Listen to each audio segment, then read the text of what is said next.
Get in the know. Non-stop Vikings talk. It's Purple Daily on Score North and ScoreNorth.com.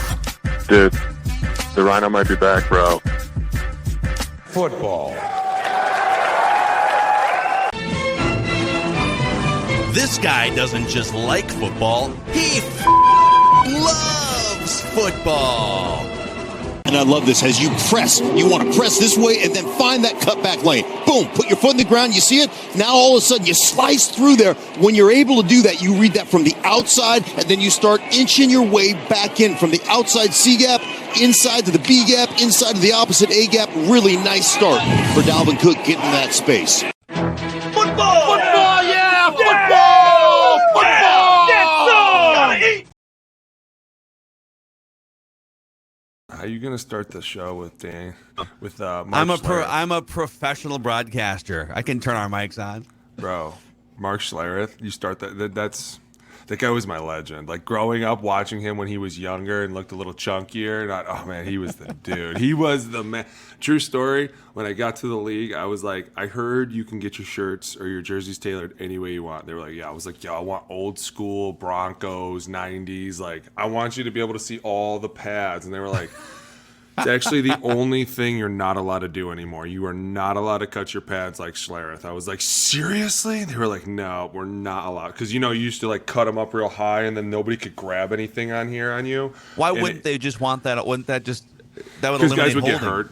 Guys would get hurt because there's a lot of sharp objects in there. So you stick your hand in there. And why you think of like, the things that you put through like the your belt loop, like the little prong. Yeah, like the pin. Those are in there. And imagine if somebody like stuck their finger and one got stuck. I mean, you'd be like, dude, what the? Poking but eye there out was with that ways to make it look like Schlereth. Guys would hang on it while you'd be pulling up. And the one week, I think it was, I forget who, I want to say it was Mike Upati, like shredded it all the way down and went way too far. Right before it came, they had to sew it. Everybody was. I want to see that. I just want to see shirtless, just shoulder pads, just paint the number on their chest.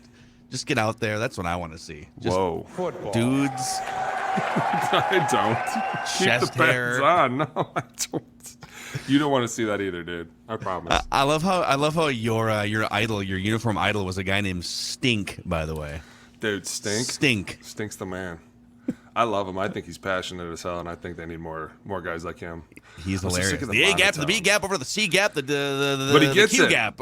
That's how those meetings go. They go so fast. Like, did you see this running back? Look right here. You see the A gap closes, but then he hits the B, and then he's moving over to the C, and you're like, yep, got it. There he goes. Inject it.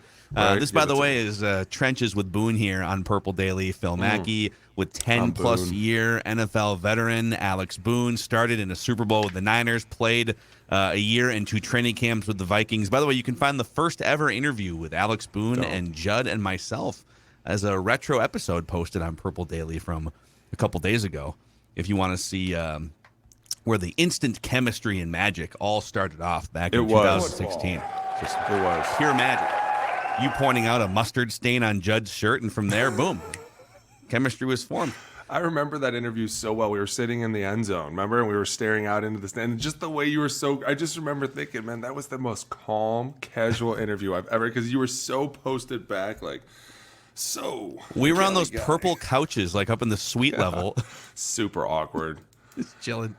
So we're gonna get into some film. We've got a bunch of stuff to break down, and you're gonna shed some light on mostly the good from a Vikings win over the Giants. We're gonna talk about what the hell happened in Denver, but the Vikings are 11-0 in one-score games now after beating the Giants, but they're underdogs yet again, 3.5-point underdogs going into Green Bay here. And you and I were just talking off microphone about like some of the. Still, we're sitting here. It's almost January. The Vikings have 12 wins, and it's like the national media still can't figure out what to do with the Vikings. It's like they're lucky, they're frauds. How is this sustainable? And I think it's like, okay, if you're going to tell me in late September that something isn't sustainable, I will listen because there's a ton of season left. But if a team has already stacked 12 wins and they are 11-0 in one-score games, I don't understand what the sustainability argument is anymore. They've already clinched the division. Are you saying that they might lose a close game in the playoffs? Well, every team might now lose a close game in the playoffs. Right. So can you help make sense of why people can't figure out what to do with this Vikings team? No, and I was the one that texted you that I was just going to fight everybody this morning because it's so annoying. And now I know why people... They better watch out. They might lose a game. Well, okay. Everybody's like, they better watch out. The 49ers are climbing fast, and they might gain that 2 seed. Like, yeah, man, you don't think they know that? These guys are going for the 1 seed. They're not even happy with the 2 seed. They're going to continuously keep getting better. But like you said, how can you call something a fraud if it has 12 wins? There was 15 possibilities. You won 12 of them, and everyone's like, you're frauds. No. The Houston Texans are frauds. They claim to be professional football players, yet they never win. Okay? You are a fraud. Stop. You know what the problem is? It's not pretty, and it's not sexy, and it doesn't dance like they want it to. And it's kind of like, wait a minute. For years and years and years, we've hated Kirk, and now all of a sudden we have to love him. And yes, it's exactly what you think the opposite of. Like, this is a once-in-a-lifetime thing where you're like, for years, people thought they had it right, and then all of a sudden, the flip of a switch, this offense looks different. And I'm not saying it's even, like, perfect in any stretch of the imagination. How many times did Kirk get hit this last week? That's my problem. I have a problem with that. I think that that's one of the things that's going to stop you in the playoffs is if you're not solidified up front and you can't figure it out. Like, that's how people will come after you. Game plan number 1. We're just going to go in there and mess with the center a little bit, guys. Just a little bit. See what happens. Okay? Watch. Everything will go kaboomy real fast, right? Fix that. But other than that, Kirk, Justin, I love how Thielen's kind of coming back in the game. KJ Osborne disappeared. He's coming back in. The defense is starting to change it up. All of a sudden, we're seeing a lot more 5-man rushes, and the defense is starting to look a little bit different, playing a little bit more manish. And it's like, man, it's kind of fun to watch. These guys are becoming competitive again. And let's make no mistake, New York, I think they're in the playoffs right now, right? They're in the playoffs, right? I don't know if they've clinched, but they are the 6th seed out of 7 right now. Yes. Okay, like so they're in. They're probably going to get it. So everyone being like, I took a 61-yard field goal to win this game? Yeah, well, the team that they're playing is advancing on into the advanced section as well. So, yeah, I would have expected that to come down to a tight-knit game. Once again, everybody's like, they thought they'd blow them out of the water. No, guys, they get paid too. Okay, they have some nice rushers. They got Jalen Smith over there at linebacker flying all over the field. They got Landon Collins, who they pulled off the street and just showed up in a big way. Like, all of a sudden, you start putting these head coaches in these teams, and they're like gas to fire, dude. Brian Daboll is exactly what that team needed. A chaotic dude. Like, I remember last year doing the Sirius show, the pregame. So I watch all the games all year. And, like, Buffalo, I'm like, dude, these guys just don't make any sense. They run zone, and then they're running a power, and then they're running like a fake power zone where people are pulling in every which way. And for like weeks, I was like, what is wrong with this guy? And finally, like halfway through the season, somebody was like, dude, your offense makes no sense. Can you explain it? He was like, no, I can't. I can't even explain it to you. It is pure, chaotic, organized madness. He's like, but it works. I was like, man, could somebody be that diabolical crazy to think that like Bizarro World would actually work, and it actually is, because you just don't understand how to take. Yeah, Seinfeld, you saw that, but yes. And so all of a sudden you inject him into a New York team who has a good quarterback who can run, by the way, every now and then when he wants to. Saquon Barkley's back in the game, dude. So fun to watch him run hard, isn't it? Like seeing him cut through. Boop, boop. But that's a good team. So when you beat that team and people are like, oh, thought it'd be 49-0. What the hell are you watching? Yeah. The team's going to the playoffs too. Matter of fact, that might even be week 1 matchup. So you should be thankful that you won the first one. You have a little bit of momentum going. And not only that, once again, coming back to this whole problem of how people don't understand how to characterize this offense. You know how you characterize it? At times it's chaotic, and then at other times it's Justin Jefferson. How do we get JJ the ball? And how do we dig ourselves out of this 2nd and 17 rut? Hey, Hit me a dig, dude, real quick. You know what I'm saying? Like but it's fun. Yes, because people, it's a little. I was telling you this off.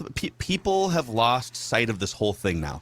Oh, yeah. I think on both sides of the fence, you can make valid points. You can say the Vikings are certainly not perfect, and they haven't necessarily put together a full, perfect 3-hour game yet. And I agree with that. I don't think we've seen their best punch yet, which is kind of amazing, and people don't know what to do with it. I don't think the Vikings are as good as the Eagles with Jalen Hurts. I don't think they're as good as the Chiefs. I think there's a tier of teams above the Vikings, and I won't fight anyone that wants to go down that path. But to say, well, because the Vikings have played a bunch of close games and they're not as good as the Chiefs or the Eagles, that somehow makes them frauds. And, well, now they're going to be vulnerable to maybe losing the playoffs. Well, literally everyone but one team is going to lose in the playoffs. And so, it's a weird straw man argument at this point.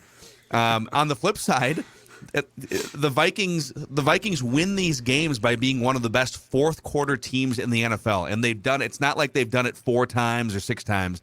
They've done 11. It almost every single game. All 11 wins are all, well, I guess one of their wins against the Packers. The first win of the season was a first half blowout, and then they just landed the plane in the second half. The 11 wins that followed that Packers game have all been, okay, we got to play some great football in the fourth quarter.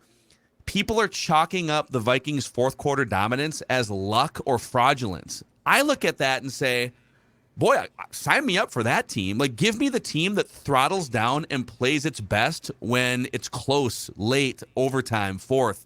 It's football crisis time, and I need my guys to be clear-minded and to operate. And so, people are looking at that saying, it's luck, it's fraudulence. And I say, wait a second, no, it's great. It's a great trait that you're winning these. Yes. That's what it is. And that's points. The one thing that you can never practice is something like that. And I was talking to my oldest today because he brought it up to me that some of him and his friends were making bets at school or something about the team. And he was like, everyone thinks they're going to lose in the playoffs, Dad. And I was like, why? And he's like, because they don't win big games. I was like, dude, I think you guys are all looking at this sideways, okay? Take it from a guy who's been in those shoes. When you come down into the playoffs, things change. Your asshole puckers up so tight because you know the margin for error is so small that if you ruin 1 or 2 plays, you could cost yourself the whole season. And then everybody's looking at you like, really? Really? You couldn't even pull it together in the playoffs. And then I look at this team over here and I'm like, man, these guys have gone down to the wire 11 times and they've pulled through a lot. Clutch, luck, whatever you want to call it. I call it sometimes discipline, being tough, playing to the whistle, finishing the game, whatever you want to call it. When you get into the playoffs and you get late into a game and you're close, do you want the team that's like, man, this is like the 3rd time we're doing this year? Or do you want the guys that are like, this is like a Tuesday, bro? Come on. Here we go. I want the guys that have done it before, that have shown that they're tough enough and resilient enough to believe in themselves even when they're in overtime, when they're going against Josh Allen and the Buffalo Bills. If it's snowing or not, this game is not over, therefore this team is not finished with you. And that is what I find sexy. I find that very hard to find nowadays too. People that, while people are like, oh, they lull themselves to sleep in the second. Well, whatever the hell they do at halftime works, so what do you care? Whether they're juicing up the oranges or something, I don't know. The talks, whatever it is, they come out and they seem to have these second halves that are like, okay, now we're composed. Whether it's we're trying to figure out what happened in the first and now we're coming back in the second, whether we got lulled to sleep and all of a sudden we're kicking it back into gear. I mean, and that's another thing. You can never take away the anticipation of Justin Jefferson getting open like that. And he doesn't even have to be open anymore. That's what the scariest thing to me is. It's not the old Kirk that I'm going to sit there and take a sack or I'm going to eat it. Like, yeah, he got sacked a couple times, but he threw one, I think it was to Thielen. It was either Thielen or Justin, and the window was so tight.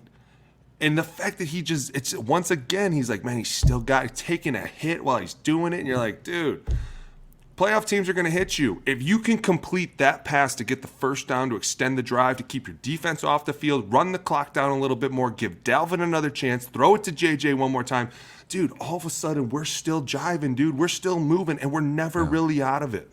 I think, and maybe this kind of segues into another thing we were going to talk about, but I think that the luckiest thing that the Vikings have going for them this year is that they chose Kevin O'Connell over, and we've had the Jim Harbaugh conversation. I would be curious to see this team run it back with Jim Harbaugh too, because I think your guy would have had this team competing at a high level. But they also interviewed Nathaniel Hackett. Oh boy! And there were some rave reviews going. And he had interviewed for a couple different jobs, and by the end of this thing, it just became a death march for like 2 months. Everyone knew that guy was going to get fired. He finally gets fired this week, and so this might be an impossible question for you to answer. But let's say they had, I'm sure they had some feeling that, okay, we love Kevin O'Connell. We like Nathaniel. I'm sure they had a feeling it wasn't just a coin flip, but like they interviewed both those guys. They could have easily fallen into the trap that Denver did with Nathaniel Hackett. If they, let's say they would have just, hey, we don't want to wait for KOC to be done with the Super Bowl. We're going to hire our guy now, like Denver did, and we're going to go with Hackett. Is this season the train wreck that Denver's is? Like, that's what I keep thinking about. Like, that's the lucky thing. We hired Kevin O'Connell and not Nathaniel Hackett. I see where you went with this. I like this. I like this question a lot. Here's my honest answer. I think KOC is more than you ever thought he would be. I think he is a true quarterback whisperer in the sense that we've been watching Kirk for how long now? We've all been bitching about the same thing. He just isn't the leader they need him to be. 1 year, not even 1 year, and he's already the guy that everybody needs him to be. I'm telling you, for years, I was banging the drum. I know what it is. It's what you're listening to above you. And when all it does is belittle you and berate you and talk to you like you're stupid, you're like, I think I'm stupid. And then you act stupid.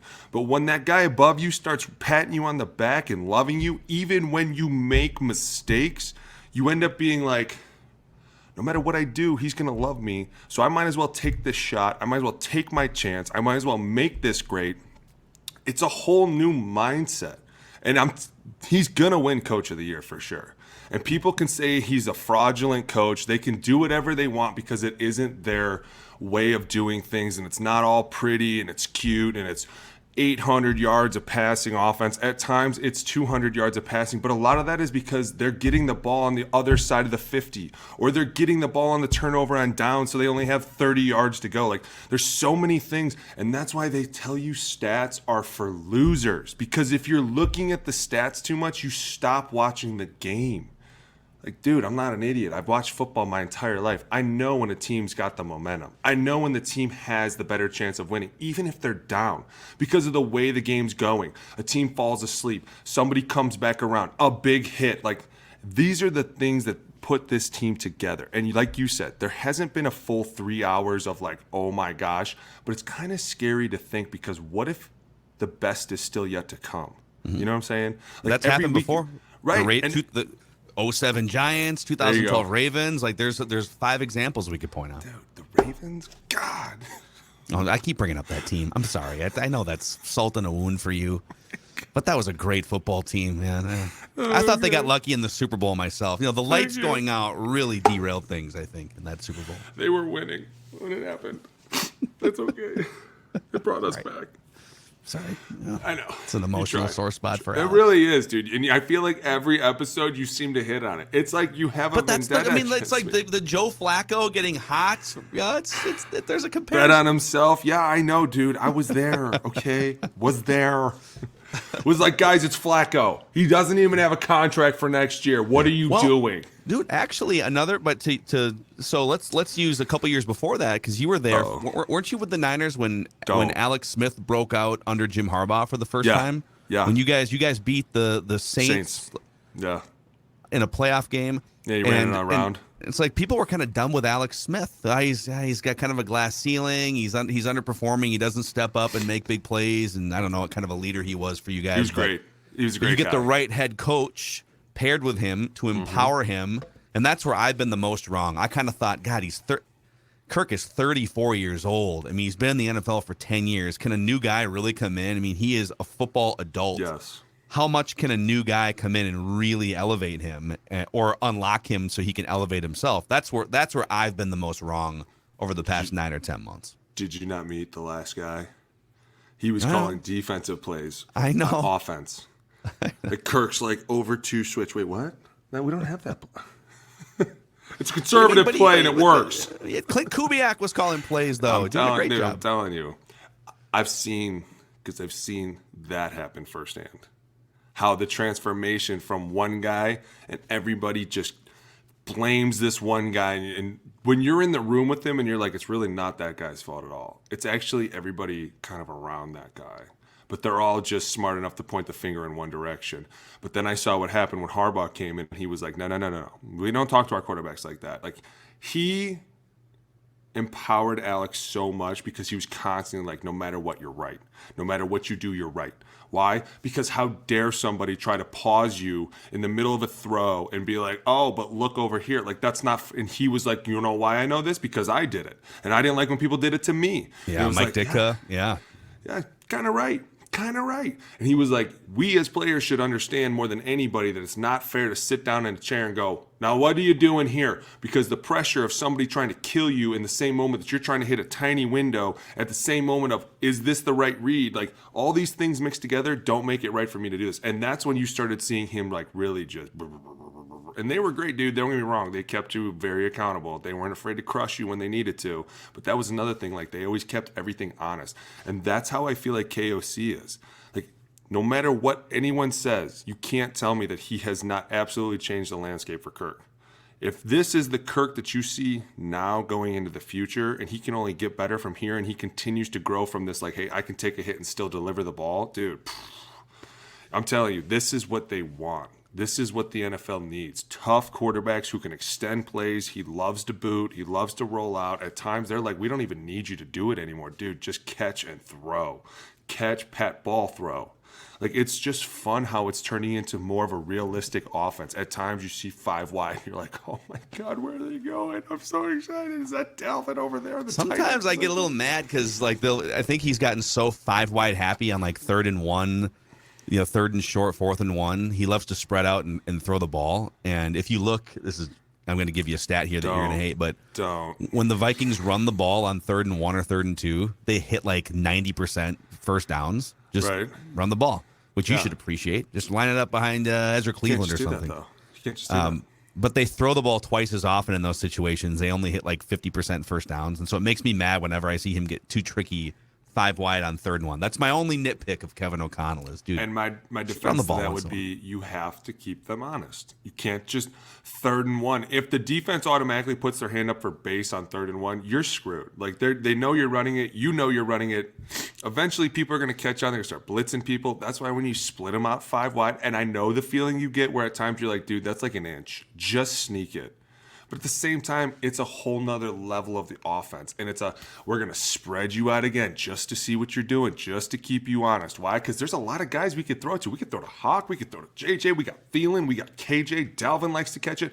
You know what? Let's just play with fire a little bit. And that's what's kind of fun, too, because, and I always thought it, like when you're 3rd, we used to call them 3rd and manageable.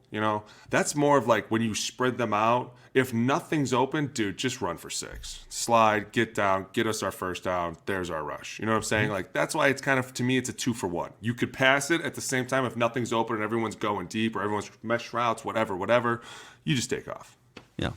Okay. All right, that's fair. So it's Kirk's fault. You're saying that the running game on 3rd and short is not. He needs to take off. No, dude. Listen, you're not going to tell the guy what to do. You can't sit there and be like, dude, I know you threw it and it's incomplete. Why not? Why wouldn't you just run it? Because then what are you doing? You're putting something in his brain that we don't want in his brain. We want him to be natural. We want him to be realistic, authentic, organic. This is your thought process, not mine. The more thoughts I put in your head, the more I maybe get a little resistance from you. The more I get a little drag, I get a little slack. All of a sudden, I get a little overlap. All of a sudden, we're slow to throw. Like, that's why you got to be very careful about what you're doing. And a lot of it is, what are you comfortable doing? What do you want to do? It's not my offense. It's your offense. The thing that stands out the most, I'd love to do. Someone emailed and said, hey, maybe you can like do a deep dive and see if there's anything to this, if there's any like trends you can find. But he's got the second most picks in his Vikings career. It's his 50 years of Viking. 11 interceptions is the second most interceptions he's had. He still has 2 more games to maybe rifle off a couple. Mm-hmm. But it seems to me like, just purely anecdotally, just like remembering the last 4 years of Kirk, I remember so many games where he would throw an interception or 2. It was rare that he would throw 2, but like he'd throw a pick or he'd almost throw a pick. And then he'd be rattled for the rest of the game. And then it would be check. And it would be, now it's almost the opposite where an interception almost turns him into this. He like hulks up or something. Warmonger.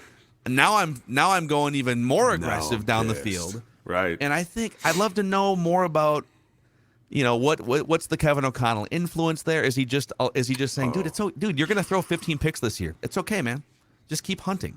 Hey, Didn't we say in the beginning of the season, it's okay to be risky? It's going to happen. Bad things happen at times. Be calm, be cool, come back. I'm with you 100%. Remember last year when he would get hit every time in the first, maybe it was 2 years ago, he would get hit in the game the first time, I would text you and be like, dude, it's over. Game's over. Yeah. If they gave up a sack in the first quarter, there's no way he can outlast the next three without doing something to hurt himself. Like he's gonna be seeing ghosts. Yeah. Now he's like, oh, you broke 3 ribs? I just threw it 30 yards. Yeah. Let's break the other 3. Like it's like he doesn't feel anything anymore. Dude, in fact, that's a good segue. Let's get into some of the film breakdown. Don't do this to me right now. I'm too hyped up. By the way, I tried to get into the facility and, because Brute needed some footballs to work with. And they were like, yeah, of course. And I was like, you think I could come over and get them personally? They were like, yeah, absolutely not. I was like, you were so close. I was like, I will look. I will not touch. I will not speak. I just want to look. But I do want to know. Like, if I ever get a chance to see KOC, I'm going to ask him, what did you tell Kirk to get him to drop his balls? Because I want to know. You got to tell me. Okay, I'm going to add you. First of all, the fact that they won't let you walk in that building. I know, it drives me nuts. Well, probably because they know I'm just going to be touching everything like that. Is so shiny over there. Can I go home? But I could see a couple years ago where maybe there's still a little, some hard feelings with some of the, Mike Zimmer and stuff, but it's a bunch of new people over there at this point. No, it has nothing to do with that. Believe me, I saw all those people, and they were like, Boone, we were good. We all know how that went. But this is like, when you're doing well, and this is very normal, all of a sudden you start to batten down the hatches because you don't want outside influences coming in telling you how you're a media guy. You're just all and you're going to do. I'm not is a media guy. I am not a media guy. I am a former player who is a freaking lover of this game, right? And a lover of KOC because of what he's done for Kirk. And I really do appreciate that, not only as an offensive lineman, but just as an athlete in general. Like somebody that can come in after years and years in off the streets. After 5 minutes, he's got everybody like, whatever. He's right. Whatever. We're going to be fine. These guys think we're going to suck. They're all losers. They believed it from jump. I went to the practice and they were like, Boone, this guy is so cool. He's just so cool. I think you and KOC would get along very well. I'm going to ask a quick, before we get into the film, a dumb football question on behalf of like the 100 people I've seen over the last month on the Purple Daily YouTube channel who've asked this. Yeah. And I'm not going to ask it specific to the Vikings because it's not fair. They've got a coaching staff in place, everything. But people want to know, you've got your offensive line training business. People see these film breakdowns every week, the passion. Yeah. Would you ever coach? Would you ever coach like high-level college or NFL? Would you ever be an offensive line coach? Not now. My kids are too young. Maybe but I would someday. Do it. Absolutely, I would do it. I got it all laid out. Everything. You're not going to believe this, but I was a teacher's pet when it came to the coaches. I was like, whatever makes them happy, I will do. You know what I'm saying? Like, hey, I need a red pen. I was down the hallway like, red pen, got it. Here you go. Boom, boom. Yes, Mr. Sperano, you're good. Like when the day Solari was like, from now on when we take notes, I want the date at the top. I was like, done. Every day is written in there. Like when Tony was like, I want every note taken, I was like, done. And people used to laugh, but like, that's what keeps you around, doing what they tell you to do. And that's why like, I enjoyed all of that. I loved it. I thought it was great. And I always picked up on their stuff. And that's why I think I know so much of these offenses. But at the same time, that's why I do what I do now. Because I love helping these young guys learn how to get from A to B so much faster. Would I do it in the NFL? Yeah, but my kids would have to be like in college. Because that is an all-day thing. 5 a.m. till midnight. And you're busy. Meeting, practice, meeting. And it's so fun when you know everything and you're just jiving with the dudes, but then you got to think those guys go home at like 4 and you got to be there for another 7 hours and you're like, I don't know if I like the coaching staff that much. I love you guys. Hang out with the kids for another decade plus, and then you'll still be in your 40s. You can maybe dive in at some point. Then there's another problem. I told Carmen that when she graduates high school, we can go to New York to go to the Culinary Institute together. So I might have to wait till after that, okay? So maybe when you're in your 50s, maybe in 15 years, and you can be the offensive line coach and the head chef what's for maybe lunch? The price of one. Lobster bisque, boys. We're having lobster bisque and cheesy biscuits. Get your minds right. You're damn right. Kidding me? I'd be the best, dude. No, I want to be a pastry chef. I love it. Oh, It's so fun. We're going to get into the film here in just a moment, but a shout out to our friends over at Lake Ridge Liquors in Vadnais Heights. If you're looking to stock up for maybe a New Year's Eve party or maybe some playoff parties for the Purple coming up, Lake Ridge Liquors in Vadnais Heights. They got a wall of whiskey. They've got thousands of wines available. Stop in, tell them Score North and Purple Daily sent you. Also, we've been talking about this the last few weeks, and thank you to those of you who have donated to the cause. But a group of Cousins Crusaders, we like to chirp throughout the years at the Cousins Crusaders and the Cousins haters over here. And we're bringing everyone together thanks to our friends, the crazy Canadian Cousins Crusaders of Purple Daily, led by our friend Ray. And he said, listen, let's bring everyone together. He's tied an NFL record for fourth quarter comebacks. He's having a big season. Let's all donate to his charity. So go to kirkcousins.org and just, you got $5, $50, whatever it is, donate to kirkcousins.org and write in the little comment section of your donation that you're one of the Cousins Crusaders of Purple Daily, so we can let them know where it came from. Bringing everyone together over this holiday season, Booney. Giving mood. You want to break this down here? Oh, I can't wait. I can't wait to see what you picked. Please tell me you picked some of the plays that I told you to pick.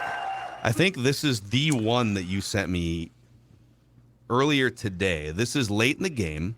I'm going to run the play. People have been complaining, rightfully so, because I don't run the play first. So we're going to run the play first, and then we're going to have you break it down. Okay. So this is late in the game. I believe this is a third down, and the Giants sent everybody. Yes, this is the one I told you. Yes. So we're gonna run this real quick. Okay. Giants sent everybody on this play. If this play button will work, I'm not sure. Here we go. Well, maybe I'll just have to run. All right, we call this, first of all, this is called a Cali look. At times called a double barrel. Because see how you go back real quick. I'm gonna run this. I'm gonna run this real quick and then killing the vibe, Broby. There it is. Now the audience wants to see the play Great pitch first. and catch. Great pitch and catch, right? All right, back to the. Love this. All right, so we call this a. You just call this Cali look. At times called a double barrel because see Landon Collins and Jefferson in there. Those guys become your Cali look. Now go back. This is a simple protection. It's led on by Dalvin and Hawk over here, right? We're going full slide. And this is why I told you to play this, because a couple of weeks ago we talked about taking two. And I said it very rarely does it happen. Watch our center here, Schlottman. This guy right here. This is called giving it up for the team. And I think this should always be highlighted, stuff like this, because it's extremely hard to do. He's going to snap the ball. He's setting Landon Collins, right? Clearly, I got him. Now look, pause. Look to our problem out here. We got an extra rusher. They brought an all-out blitz, right? And Dalvin's moving away from the extra rusher here.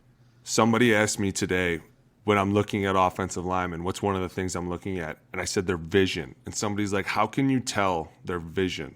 And I said, you can tell because if people blitz and nothing happens and nobody goes to them, somebody wasn't looking. But in a case like this is even harder because this is the time that I told you about before where you're making this push call. You see that extra rusher. Look right here at Ed Ingram. He's got one hand on Dexter Lawrence, and he's about to have another hand on 53. And look at Schlottman. He's got a hand on Landon Collins, and look, he's got to have another hand right here. This is that push look that we talked about. And it's so hard to do because people are just destroying you. Now, you're going to see Schlottman get pushed way back. This is totally fine because look what he's about to do. He's about to just airplane and big boy both these guys. And I love it. He's leaning in. How do you do this without holding, by the way? Because, well, number one, you think that ref's going to call you for holding while you're blocking two people. You're technically not holding anyone. You just have your arms out also. And if they're pushing you back, really, it's. But this is what I love about this. I'm almost positive this is third and like 10. Yeah. Right? It's third and long. You know if you got to get big. This ball's got to get completed. Right? We need this. This is what guys do, and these are huge moments. Look, you can't even see Kirk here. Right. There's 19 Giants players just surrounding Kirk. There's and the so ball many is guys coming out. that are just on him right now. And look at that ball that he throws. Schlottman's taken 2. That's the best you can do right there. Like, Kirk, you got to get rid of it, my dude. I'm sorry. Yeah. And he throws a zip to the outside. It's beautiful. First down, moves the drive, win the game. These are the plays in my mind that make the game really, really fun. But they don't ever show you this stuff. Like, as soon as you see this, you think, oh, offensive lineman's getting pushed back. Kirk's got a hell of a throw. This is football. This is what they designed it to be. You're going to make that throw in an intense situation in a tight window with a hand in your face, one on your balls, like everybody's coming for you. Can you make that throw? KOC has now got him able to throw that ball. Dude, coach of the year. You like that? Clearly. It's amazing. So another thing too that kind of bugs me is I think there's an expectation among a lot of fans that, and I've probably been guilty of this, throughout my life as a football fan too, is that you just want the offensive line to provide clean pockets. Just, why can't they? For Kirk too, you got this largely immobile quarterback. He stands in the pocket, and why can't the offensive line provide a clean pocket? And now my counter has been, watch any NFL game, or look at the stats or whatever, you're playing in murkiness a high percentage of the time. Even with the best offensive lines in the NFL are still allowing pressure on one in every 5, one in every 4. And so so not only that, the Giants are sending, whether you want to count it as 6 or 7, since 72 is engaged, it's 7 because you have an offensive lineman engaged with a defensive back here. Well, technically it's 6, but 7 are 7 are around the pile. And 2, you forget. Go back. One of the guys blocking is a tight end. Yeah. He's blocking the number 5th pick in the draft. Look at him. Right? Like, once again, stop listening to the announcers and start thinking for yourself. This is badass football. This is great. Even for Brian, go back real quick. Like, this is really tough too, because this is like you have to train your eyes to push through. Because you initially set 53, and a lot of times when guys put their hands on them, your feet follow your hands. So that's tricky to do. He's passing it off to Ed, and he's also, what he's doing is taking a hit off. Now, I know that Ed kind of gets caught here, but he's also doing the same thing, trying to take a hit off for Schlottman. See how everybody works in unison? We all help each other as we're working out there. And just that little hand can slow a guy up, can maybe save you from biting down on your tongue. That's why you love your brothers out there. You're like, dude, anything you give me, I'll take. And this is an awesome job. And I'm sure somebody was like, oh, he's under massive duress. Dude, what do you want these guys to do? They're outnumbered. Yeah. It's actually this looks like a pressure, right? Offensive line's getting bowled over, right? This is actually, from what you're saying, this is an amazing job. And Kirk a would huge tell you credit the to same thing. Dalvin Cook here for doing a great job just putting his hands on the back of TJ Hawkins. I got you, Hawk. I got you. We got them together. It kind of works. Dude, that ball running backs say the funniest things when they're blocking people. What do they? They say the funniest things. Oh, man. I can't. I can't even go into it. Oh, my God. All right, so that was one of the key plays of the game. Let's do just for fun here. I want to see Christian Darrisaw has been incredible here, and totally got taken out of the Pro Bowl, which I do not agree with at all. So Christian Darrisaw on the left. Apologies for kind of the little bit of graininess quality here. What is this? And a shout out to Will Raggets and Nick Olson on Twitter for sometimes making my job easier. I cut up like 75% of these, but weeks like this where it's it's Christmas family, whatever, I'm literally just stealing some of these from people on Twitter like Will and Nick who have done the work for me. So thank you guys. But watch this, dude. So this is Christian. I'm just gonna run this here. Christian Darrisaw, absolutely. And my play button keeps sticking. Let's run it this way. Absolutely just lays on this guy. I saw this. Good night. And Kirk slings one over the middle here to Hawk for one of his 13 catches on the day. Dude, talk about the trade of the century. This guy making everybody open. But there's some other interesting things happening across the whole offensive line here, which is another. It's a great pancake by Darrisaw. No, it's great because you know what he does here that's great is every now and then you can take advantage of a rep. And this is it. Like you don't need to take a bull rush. This is a great job of Darrisaw. When the guy starts to lean into him, they put so much pressure into their hands that if you can catch them at the right angle, they do fall so fast. And I'm surprised that they didn't call him for holding here, because the minute you fall on him, you're not allowed to do that anymore. Obviously for safety reasons. But see how he goes to go back? See how that defensive lineman puts his arm out and he's going to swat the outside arm? He's like, fake long arm. I'm going to swat your outside arm and pull myself through on the outside. Like, they swat it down and they flip their hips. But Darrisaw does a good job of slapping his hands and pulling his wrist out. They teach you to pull your wrist out. And as soon as he goes down like this, like back in the day, Ezra would have been told to come out here and spear him or like clean him up. And then Darrisaw would have fallen on him. You know what I'm saying? You can't do that anymore, obviously. But over here on the right, ooh, I like this. Go back. All right. Look how wide that split is. And yes, I know you're thinking it. I'm trying to get Ed Ingram in the gym. No question. I know. I think he might need some extra tutelage. Dude, I swear I'll make this all pro. He's got the frame for it. Number one. We're coming up a little bit. We got that long extension again. We've talked about that. Dude, settle your feet. Nothing's happening. See how he goes to punch? Go back. So remember how I said same foot, same hands, power? See how he shoots it in the ground real fast because he's trying to get his power. As you're doing this, your body's not going to let you try and throw that without power, so he just staggers it in the ground real hard. It's too big. And see how he's on his heel on the left? You can tell your stance is too wide. And even right here, hips are up. You got to sit down. You sit in the chair and ride around with him. Like the minute like you make just like that. See how Brian's sitting down?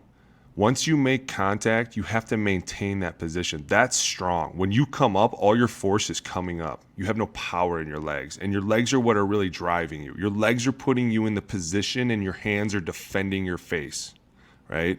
Now, it's a great recovery, and the way he throws him out of the club is huge because look at this big window that opens up for Kirk. Look at that right there. Boom, boom. And all of a sudden, you got that nice throw. Now, Schlottman gets a little crazy over here. Don't get crazy on me, Schlottman. Come on now, dude. I just hyped you up over here, and you're getting beat cross face. That's a no-no. No, I'm kidding. It's always tough snapping the ball. I get it. They always bitch about it. Right here, see how he turns his shoulders a little too much? Always stay square to your defender. Right there. See how he's looking to the sideline? Yeah. You always stay square to your defender. Keep the quarterback behind you. Super simple. But it's a good job. Really good job because he hits him right there. Hawk, who's just been phenomenal lately. 13 catches, man.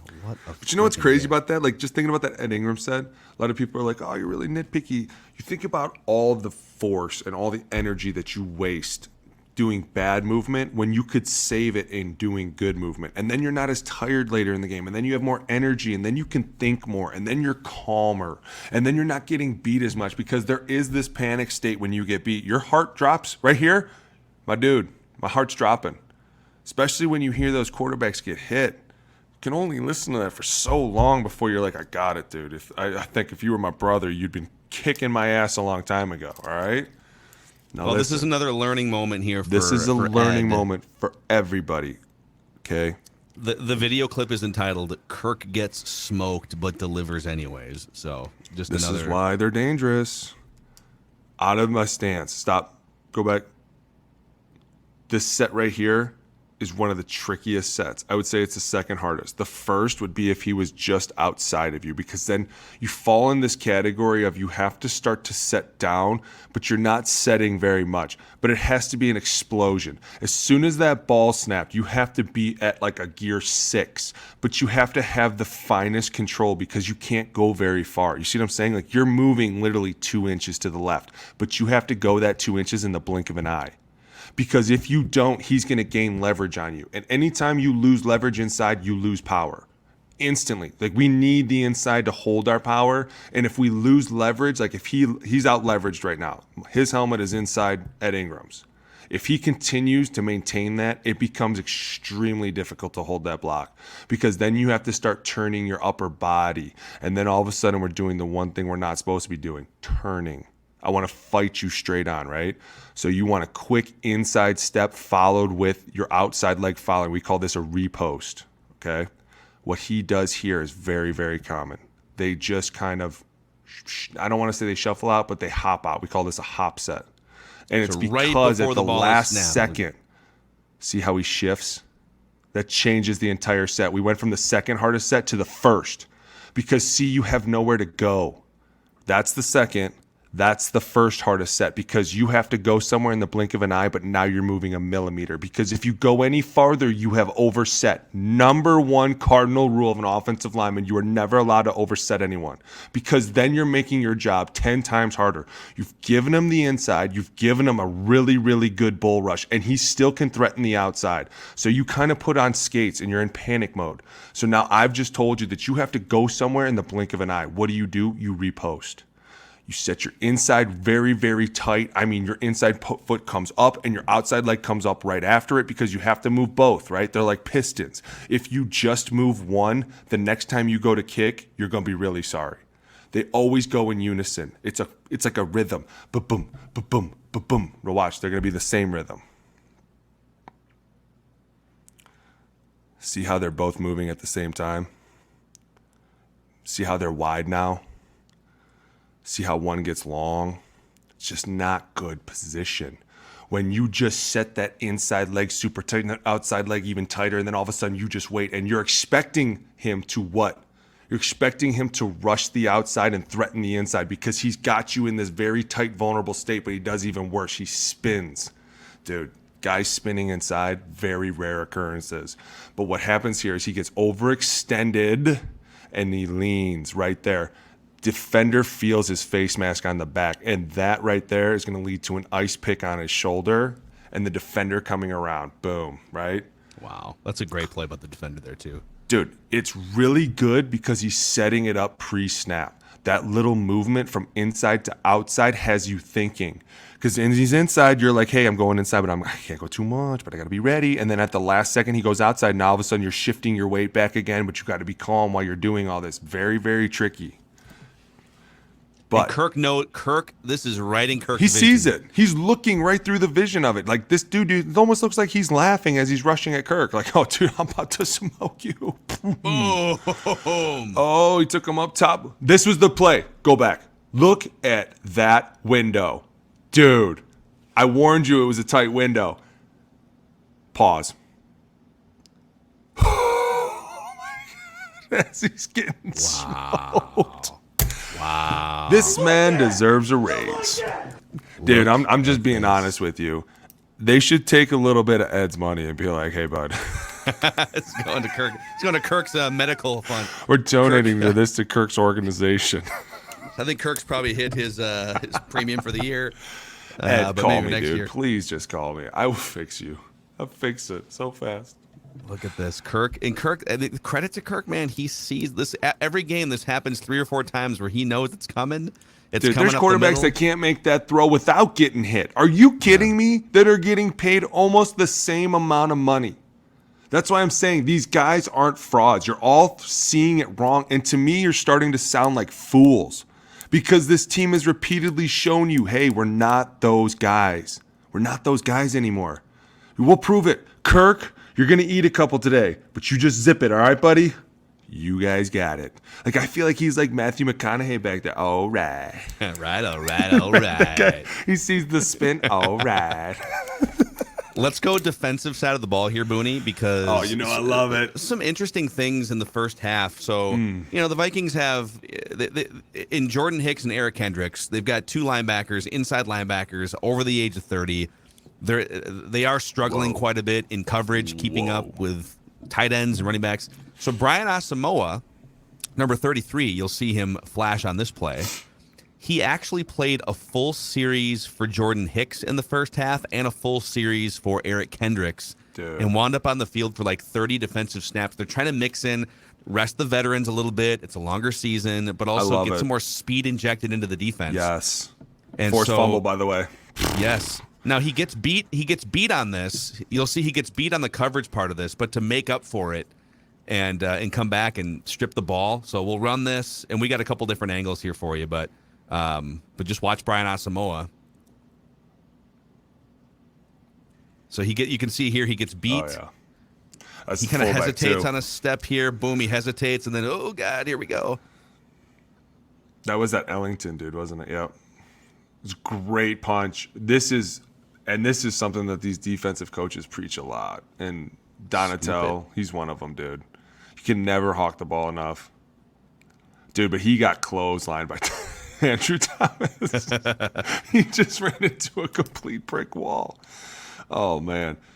Oh, by the way, Nick Gates complaining about his penalties all day was just driving me nuts, dude. Driving me nuts. So 82 winds up lining up in the backfield here. I'll let you talk us through this. Whatever you see. It's like a jack set. We're offset a little bit, which is great. And it's a true play action, and that's why Asamoah takes a second to figure out what's going on, right? Like coming through. He doesn't have the ball. Okay, now I'm gone, which is fine. Offensive line is obviously blocking great. And then he kind of hesitated here, too. He's my boy. The what? He hesitated here for a second, too. He kind of looked back for the ball, stopped. Oh, God, here we go. I got it. I'm trailing. Dude, this punch. But hey, look at this Look wind at up. that melee, dude. Look at this. I cannot let this ball get away from me now, dude. He probably went into pure panic mode. Donatel's going to kill me. Pulls a hammer out of his cleat. Look at this. Dude, Thor's hammer comes out of nowhere. Look at that ball just shoots out. And it kind of looked like for a second like he was kind of like, oh, what do I do now? Oh, I go get it. This is just as impressive. I mean, Hey, you guys, by the way, you played in the look NFL long enough. at It's the impossible ref. to pick up a fumble. Look at the ref. Look how detailed he is to look at this. Wait a minute. This ref on the left, he's going to break it way down. We're checking. Wait, he's looking for his blue flag. Where's my blue flag? Oh, shit. Oh, this guy up on the left here. Up here. Yeah, he's. No. This guy, he's about to break it down, dude. These refs are hilarious on the sidelines. Oh, look at that. You're right. He just zinged. Is he picking it up? Is he in bounds? I don't know. God. There he goes. Get out of the way. Dude, refs are the best. All right. Give me something serious now. Come on, I want to break something down. Tell me you got that sack from Daniil. Let's do a sack. Do you have Let's Wanham sack? I've got a Daniil Hunter sack Dude, here. I Daniil, think this is the one that right you're here. asking for. This tackle, this is Evan Neal, right? First round pick? Yes. Alabama? Bama boy? Love it. You got Zadarius creeping up in the middle of the field. And that's another thing, man. Asamoah down here sniffing around. Look at this. Dude, remember how we talked about sometimes when you start putting a lot of people by the line of scrimmage, it becomes a big talk fest. Who's who, who's down, who's not. Zadarius constantly walking around. And at times I think it doesn't help them, but at times I don't think it hurts them. You know what I'm saying? Like there were times where if we saw somebody like this, and this is a true story, we played the Houston Texans in 2016, and they had Jadeveon Clowney at the time was doing this. And so we had it in our minds that if he got up in any way and did anything like this, we were going to run zone right at him. And we were going to have all 5 guys put a hand on him, right, as we went through. And it was a way for them not to be able to do stuff like this, where you're kind of like, is he down? Because, like, say this is a run play right here. And I know I've totally gone off script here. But say this is a run play. This has now become extremely interesting because all of a sudden he's not really the Mike, but now he becomes the Mike. You know what I'm saying? Because he's not the Mike because Kendricks is the Mike, but he's standing in a Mikeable position. So it's like, how do we readjust this guy into our system? We have to have a call for him. We can't just leave a guy standing here, right? So then all of a sudden you say, all right, when everyone's screaming, Zorro, Zorro, because you know. And then all of a sudden, while they're screaming Zorro, they told you the play. You know it's zone, right? But this isn't zone, clearly. This is a great sack. And what I love about this is, Evan Neal, this is the problem. Evan Neal, as he sets, go ahead, play it. Don't be fooled by the double count, dude. Come on. Look at Nick Gates. Go ahead, bro. Snap it. Snap the ball. Feliciano, he's the best. All right, snap the ball, right? We got a really good kick. I even kind of like how he's getting after him. Stop. Go back. Right here. Pause. See that angle he's on right there? See how you can see the 73? That's a great angle. Keep that angle. If you can't keep that angle, don't forget who you're going against. That guy can pry anything open. I'm not kidding you. I've played against him personally every day. I know how strong he is. He can pry open 2 people at a time. If you don't meet him at that plane, you have no chance. And watch what's going to happen. He's going to flip his hips open right there. Now you lose all your power. Now, I'm not saying he can't flip his hips open. I'm just saying you can't flip him open like that, because see how it kind of looks like he just dropped back? You lose a ton of power. And the minute that a guy like Daniil puts his hands right there, that kick from the last one to this one, you have no power. It's almost like not even in the ground right now. See how it gets in the ground right now? And you haven't even made contact. See how open he becomes? He took a bad angle to get to Daniil. He thought that if I get out here, I can stop this. And he probably thought, hey, this is going to be a quick ball. And if it was, then it's on Ben Jones. Yeah. If this is a 300 protection, 1-2-3 ball away, this is on you, my dude. If it's not, that was a bad angle, and he should have been more vertical, because Daniil just goes right around him. Because when you're on that plane, you realize suddenly I don't have the right angle, and that's why you flip open and you're like, I'm going to turn and run him up the field. But that's Daniil Hunter. You're not just going to turn this guy and run him up the field every time, especially not when he's out leveraged you. His hip is past your hips. He's deeper than you, and he's longer than you. This is one defensive end that is longer than you, and he's stronger than you. See how his hips keep moving while his arms are fighting Neil up top? Go back. You saw it on the last rep. As he swipes his hands, it kind of holds Evan Neal back, and Daniil's hips go through right there. See that? And now all of a sudden he's deeper than you, and you have no power on that outside step. And that's why this looks like Daniil just runs right around the edge and gets this ball. Super simple. Yeah, the only way you have to hold him, basically. Pretty much. And he decides should not have taken an angle like that. What a play. And more evidence, by the way, back-to-back weeks that Daniil Hunter, not washed up. Not at all whatsoever. No, in not fact, at all. And Daniil and Zadarius are both top 8 in the league in pressures this season. Yeah, I definitely don't think they're washed up at all. But like I said, that's not really a bad angle. You just, when he wasn't prepared to meet him at the spot. Yeah. And when he got there, Daniil was deeper. He had to flip his hips open. Dude, super, super fun stuff to watch. You know, another thing real quick here is football. When you start to look at frauds or not frauds or whatever, I'm oversimplifying playoff football success, but you need a quarterback that's playing lights out. Yeah. If you want to go deep in the playoffs, right, you need a quarterback playing lights out, and that's to be determined. To this point in his career, Kirk has not played lights out for multiple games in a row in the playoffs. We'll see if he can.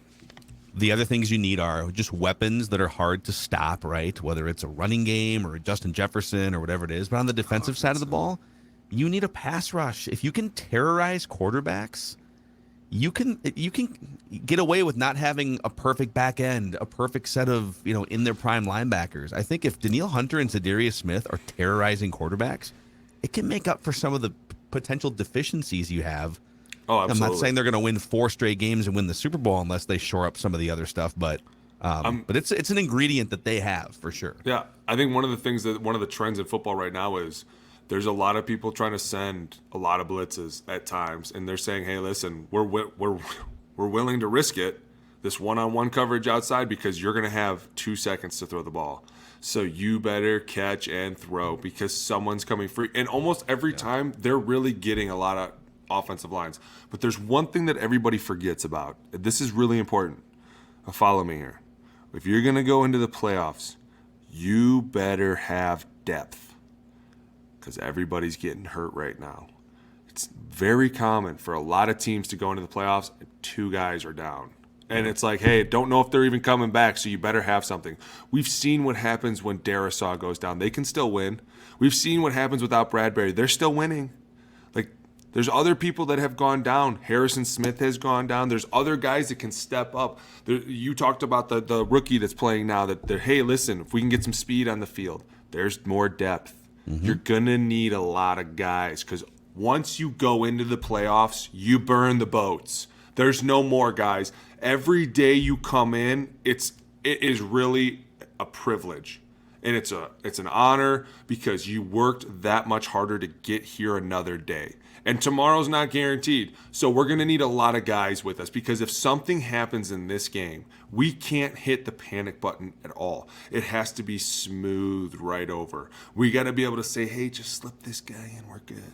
We can't have 10 guys freaking out about one guy down. You know what I'm saying? And that's the one thing that everybody overlooks. And it's because I've been on teams where they're really like, shh, we're not telling anybody. Shh.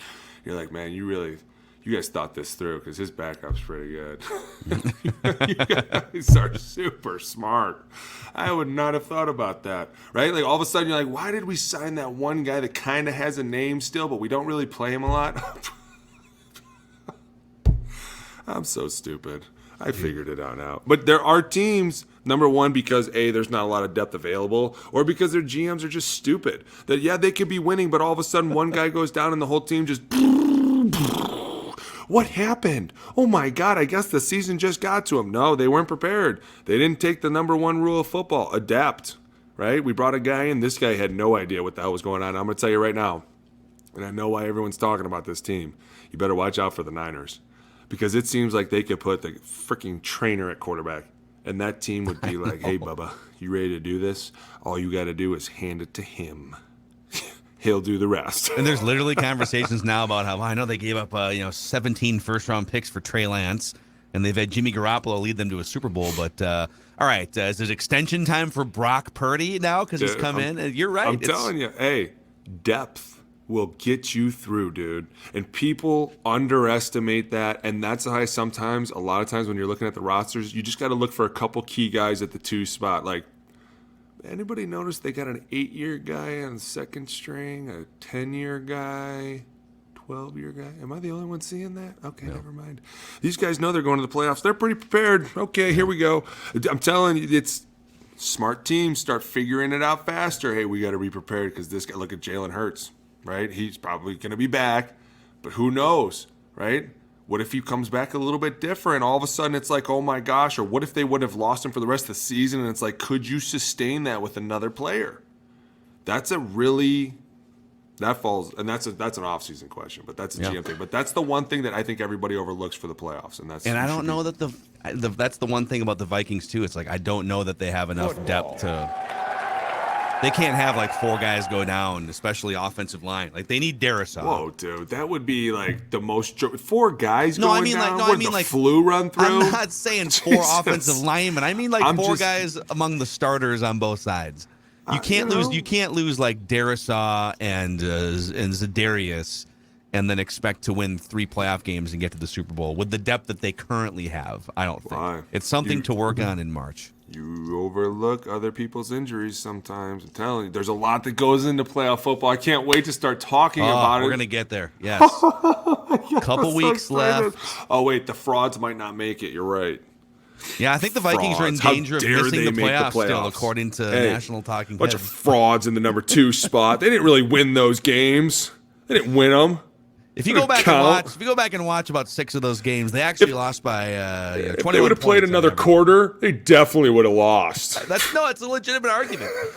It's like, sounds like the dumbest thing I ever heard. If this season were to continue another 20 or 30 games, that's why the season stops after now 17 games. All right, that's Alex Boone. I'm Phil Mackey. Trenches with Boone here on Purple Daily. Please click the subscribe button and the like button. Help spread the word about these doctorate sessions with noted film master Alex, and we'll see you guys next week.